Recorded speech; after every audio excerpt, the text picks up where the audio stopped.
Hello everyone, welcome to our channel step up educator.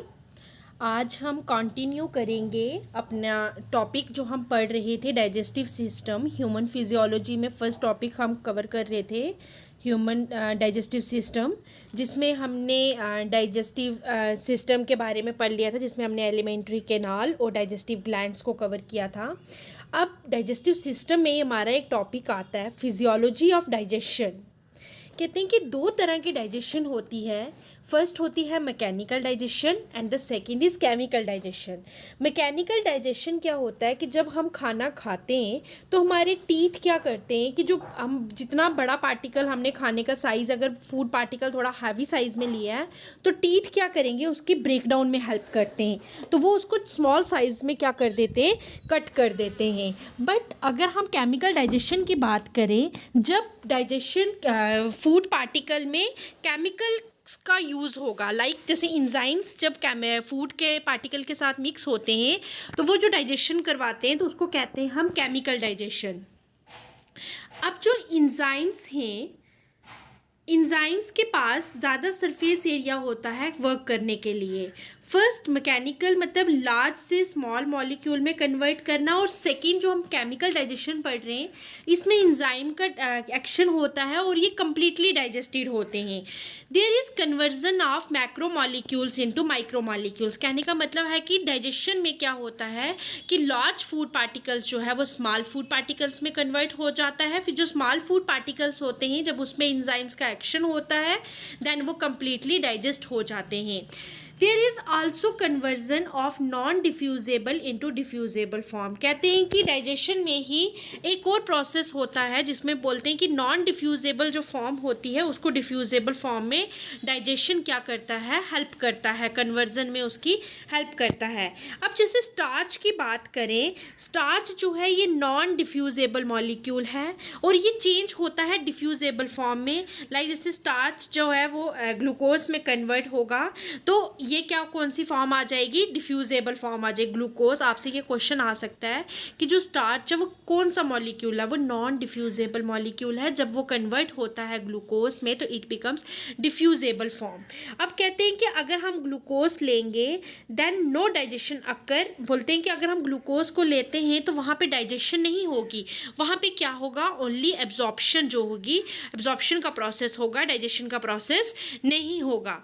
अब कुछ ऐसे मॉलिक्यूल्स आते हैं जिनकी डाइजेशन नहीं होती, जैसे ग्लूकोज हो गया, वाटर हो गया, विटामिन्स हो गए। ये जो चीज़ें हैं ये डाइजेस्ट नहीं होती हैं, इनकी डाइजेशन नहीं होती है, इनकी एब्जॉर्प्शन होती है। अब हम फर्स्ट पढ़ेंगे कि डाइजेशन ऑफ कार्बोहाइड्रेट्स, कि कार्बोहाइड्रेट्स हमारी बॉडी में अगर हम कार्बोहाइड्रेट्स को ले रहे हैं या खा रहे हैं तो वो हमारी बॉडी में कहाँ कहाँ डाइजेस्ट होते हैं। सबसे पहले हम डाइजेशन ऑफ कार्बोहाइड्रेट्स पढ़ेंगे, then proteins, then lipids. First digestion of carbohydrate. कहते हैं कि जो डाइजेशन होती है कार्बोहाइड्रेट की ये हमारी बक्कल कैविटी के अंदर होती है, मतलब माउथ के ही पार्ट में होती है।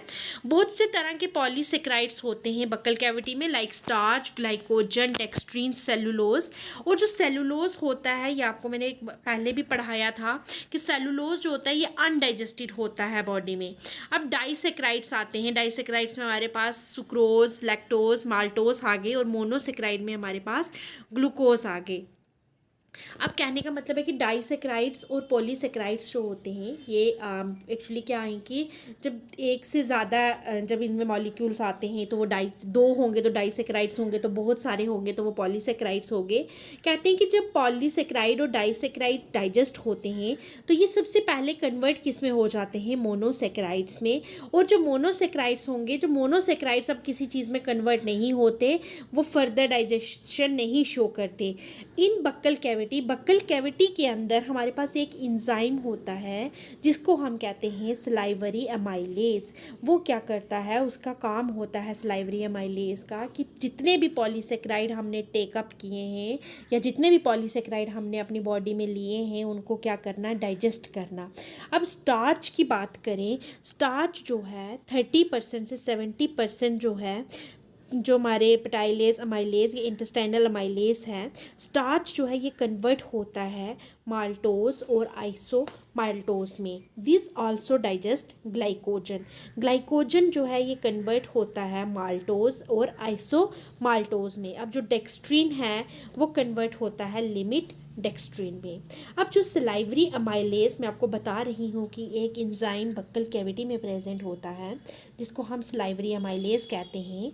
ये जो है ये डाइसेक्राइड्स को डाइजेस्ट नहीं करता, that is only digest polysaccharide. ये सिर्फ पॉलीसेक्राइड्स को क्या करता है, डाइजेस्ट करता है, डाइसेक्राइड्स को डाइजेस्ट नहीं करता है।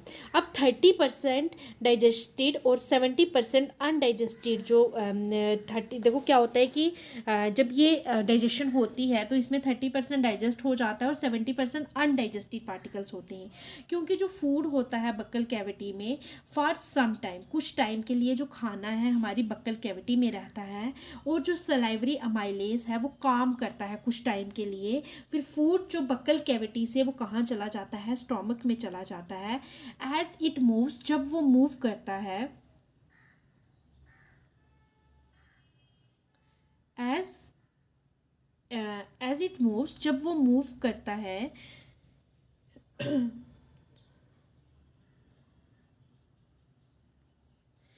वो जो जब बक्कल कैविटी से फूड स्टोमक में एंटर करता है उस टाइम पे जो स्टार्च, ग्लाइकोजन और डेक्स्ट्रिन जो हैं ये 70% डाइजेस्ट हो गए होते हैं।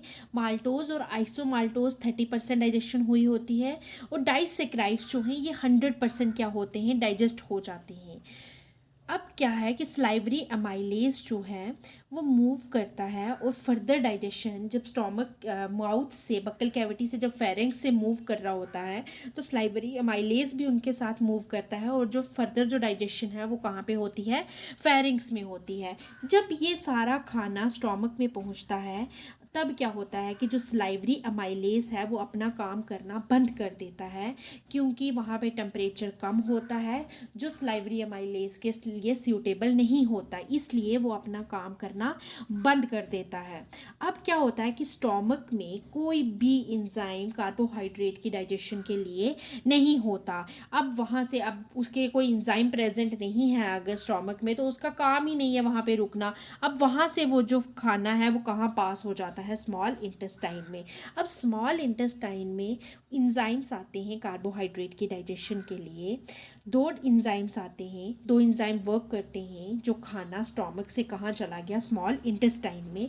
फर्स्ट जो इंजाइम है वो पैनक्रियाज से आता है जिसको हम पैनक्रियाटिक अमाइलेज कहते हैं, और जो सेकेंड इंजाइम है ये हमारे इंटेस्टाइनल ग्लैंड से आता है जिसको हम इंटेस्टाइनल अमाइलेज कहते हैं। माल्टेज, आइसोमाल्टेज, लिमिट डेक्स्ट्रेज, सक्रेज और लैक्टेज की फॉर्म में आता है। अब क्या है कि स्मॉल इंटेस्टाइन में जो पैनक्रियाटिक अमाइलेज और इंटेस्टाइनल अमाइलेज हैं ये कार्बोहाइड्रेट की डाइजेशन में हेल्प करते हैं। अब हमारी बॉडी में बात करें तो थ्री अमाइलेज जो हैं वो प्रेजेंट हैं। एक आ गया salivary amylase, second pancreatic amylase, and third one is intestinal amylase. अब ये जो तीनों अमाइलेज हैं ये फंक्शन करते हैं सिर्फ पॉलीसेक्राइड्स की डाइजेशन के लिए। अब 70% जो पॉलीसेक्राइड्स रिमेनिंग जो डाइजेस्ट पॉलीसेक्राइड थे उनको पैनक्रियाटिक अमाइलेज और इंटेस्टाइनल अमाइलेज दोनों मिलकर काम करते हैं और उसकी डाइजेशन को कंप्लीट करते हैं, और फाइनली जो पॉलीसेक्राइड है वो कन्वर्ट हो जाता है माल्टोज और आइसोमाल्टोज में, और 70% डेक्स्ट्रीन जो है उसको लिमिट डेक्स्ट्रीन कन्वर्ट करता है। और ये जो डाइसेक्राइड्स हैं जैसे डेक्स्ट्रीन, माल्टोज, आइसोमाल्टोज, सक्रेज और लैक्टोज जो हैं ये स्मॉल इंटेस्टाइन में डाइजेस्ट हो जाते हैं। अब इन सारे जो बता रही हूँ जो डाइसेक्राइड्स हैं इनकी डाइजेशन के लिए हमारे पास 5 इंजाइम्स होते हैं, माल्टेज, आइसोमाल्टेज, डेक्स्ट्रिनेज, सक्रेज और लैक्टेज। अब माल्टेज जो है वो कन्वर्ट करता है। माल्टेज जो इंजाइम है ये किस पे काम करेगा, ये माल्टोज और आइसोमाल्टोज को किस में कन्वर्ट कर देता है, टू मॉलिक्यूल्स ऑफ ग्लूकोज में। और डेक्स्ट्रीनेज जो है वो किसको कन्वर्ट कर देता है, लिमिट डेक्स्ट्रिन को कन्वर्ट करता है टू ग्लूकोज मॉलिक्यूल में। और सक्रेज जो एंजाइम है वो कन्वर्ट करता है सुक्रोज को वन ग्लूकोज मॉलिक्यूल और वन फ्रुक्टोज मॉलिक्यूल में। Next is lactase, lactase convert करता है लैक्टोज को जो वन मॉलिक्यूल ऑफ ग्लूकोज और वन मॉलिक्यूल ऑफ लैक्टोज में। अब like glucose and no further digestion, glucose की तरह इनकी भी कोई भी डाइजेशन यहाँ पे नहीं होती। अब एवरी बोलते हैं कि जितना फ्रक्टोज और ग्रेक्टोज जो है ये फाइनली किस में कन्वर्ट हो जाता है, ग्लूकोज में। हमारी बॉडी में ग्लूकोज प्रेजेंट होता है ड्यूरिंग एजिंग। क्या होता है, जैसे जैसे इंसान की उम्र बढ़ती जाती है लैक्टोज की फॉर्मेशन कम हो जाती है, लैक्टोज जो है वो कम बनता है। और फिर क्योंकि लैक्टोज जो है वो डाइजेस्ट भी नहीं होता। आपको पता है कि जब कोई पर्सन एज हो जाता है वो कहता है मुझे दूध नहीं पच रहा, तो इट मीन्स उसमें लैक्टोज की फॉर्मेशन क्या है, कम है, इसलिए उसको डाइजेशन नहीं हो रही है। At that times lactose shifted from small intestine to large intestine। उस टाइम पे क्या होता है, जब एजिंग के टाइम पे जब एक पर्सन को लैक्टोज डाइजेस्ट नहीं हो रहा, उस टाइम पे जो लैक्टोज है वो स्मॉल इंटेस्टाइन से कहाँ शिफ्ट हो जाता है, लार्ज इंटेस्टाइन में। और लार्ज इंटेस्टाइन में कुछ बैक्टीरिया और इंजाइम्स प्रेजेंट होते हैं जो क्या करते हैं, जो लैक्टोज मॉलिक्यूल्स हैं उनको डिकम्पोज कर देते हैं, उनको ख़त्म कर देते हैं। और जब वो ख़त्म हो जाते हैं उसकी वजह से एसिड्स और गैसेस जो हैं वो रिलीज़ होती हैं। By this person becomes uncomfortable, इसकी वजह से जो इंसान है वो अनकंफर्टेबल फील करता है। क्योंकि मैंने आपको पहले ही बता दिया कि एजिंग, जैसे ही इंसान की एज बढ़ती जाती है लैक्टोज की फॉर्मेशन जो है वो कम होना स्टार्ट हो जाती है। स्मॉल इंटेस्टाइन से वो लार्ज इंटेस्टाइन में चला जाता है जिसकी वजह से वहाँ पे एसिड्स और गैसेस रिलीज होना स्टार्ट हो जाते हैं। इस फिनोमिना को हम कहते हैं, ये जो सारा चेंज है लैक्टोज के मॉलिक्यूल को डिकम्पोज करना, देन एसिड्स और गैसेस का रिलीज होना, इस सारे फिनोमिना को हम कहते हैं लैक्टोज इनटॉलरेंस। क्योंकि बॉडी जो है वो इनटॉलरेंट हो जाती है लैक्टोज को लेकर। और जो ऐसा पर्सन है, जिस पर्सन को ऐसी कोई प्रॉब्लम होती है, तो उसको डॉक्टर्स भी यही प्रिस्क्राइब करते हैं कि आप दूध का सेवन मत करें, कि अवॉइड करें टू टेक मिल्क, क्योंकि लैक्टोज जो है ये मिल्क में प्रेजेंट होता है और and also sucrose. But they take curd has, क्योंकि उनको डॉक्टर्स ये प्रेस्क्राइब करते हैं कि आप कर्ड ले सकते हो बट आप मिल्क मत लो, क्योंकि कर्ड में टू कंपोनेंट्स होते हैं, एक आता है सेमी सॉलिड और एक आता है वे। सेमी सॉलिड का मतलब होता है कि जितना भी मिल्क का पार्ट है, बट वे क्या होता है, वाटरी पार्ट, जिसमें वाटर और लैक्टोज टू फॉर्म्स में होता है। Take semi solid part not whey part, कहते हैं कि उनको कहते हैं कि सेमी सॉलिड पार्ट को लो, वे पार्ट को मत लो, क्योंकि वे पार्ट में लैक्टोज होता है, लैक्टोज उनकी बॉडी को डाइजेस्ट नहीं करेगा, इसकी वजह से उनको कहा जाता है कि सेमी सॉलिड जो पार्ट है कर्ड का वो आप ले सकते हो। अब ग्लूकोज को हम एक और नाम से बोलते हैं जिसको हम ब्लड शुगर कहते हैं। और हमारी बॉडी में एक्सेस जो होता है वो स्टोर होते हैं इन लीवर और मसल्स में एज ग्लाइकोजन। और जो डेली रिक्वायरमेंट है हमारे ग्लूकोज लेवल की वो 500 ग्राम होनी चाहिए। ये हमारा टॉपिक था डाइजेशन ऑफ कार्बोहाइड्रेट्स। कार्बोहाइड्रेट्स में हमने पढ़ लिया कि बक्कल कैविटी में स्टार्ट होता है, देन थोड़ी डाइजेशन इसकी फेरिंग्स में होती है, स्टोमक में इसकी डाइजेशन नहीं होती है। देन वहाँ से जब फूड स्मॉल इंटेस्टाइन में पहुँचता है तो वहाँ पे दो एंजाइम्स एक्ट करते हैं, एक पैनक्रियाटिक एमाइलेज और इंटेस्टाइनल एमाइलेज जो है ये दोनों जॉइंटली काम करके कार्बोहाइड्रेट की डाइजेशन करवाते हैं। देन वहाँ से जो फूड है, कभी कभी क्या होता है कि एजिंग, जैसे जैसे इंसान की एज बढ़ती जाती है तो लैक्टोज की फॉर्मेशन कम हो जाती है, क्योंकि कुछ पर्सन ऐसे होते हैं कि उनमें लैक्टोज के जो मॉलिक्यूल्स हैं वो कहाँ चले जाते हैं, लार्ज इंटेस्टाइन में चले जाते हैं। और लार्ज इंटेस्टाइन में कुछ बैक्टीरिया और एंजाइम्स होते हैं जो लैक्टोज को क्या कर देते हैं, डिकम्पोज कर देते हैं। जब उनके डिकम्पोज की वजह से वहाँ पे वो गैस जो और एसिड्स क्या होते हैं रिलीज़ होते हैं, और उन पर्सनस को कहा जाता है कि अवॉइड करो मिल्क का टेक अप करना। और उनको कहते हैं कि आप कर्ड ले सकते हो बट कर्ड का भी सेमी सॉलिड पार्ट को प्रेफर करो, क्योंकि जो वाटरी पार्ट आता है या वे होता है उसमें उसके पास क्या आता है, लैक्टोज होता है, जो डाइजेशन में हेल्प नहीं करेगा, जो उनकी डाइजेशन जिसकी उन पर्सनस में उनकी डाइजेशन नहीं हो पाएगी लैक्टोज की। It's all about digestion of carbohydrates. कल हम कवर करेंगे digestion of proteins and digestion of lipids. वो थोड़े छोटे छोटे टॉपिक्स हैं, वो हम एक ही दिन में कवर कर लेंगे। अगर आपको ये वीडियो अच्छी लगी हो तो लाइक शेयर और कमेंट ज़रूर करें। Thanks for watching.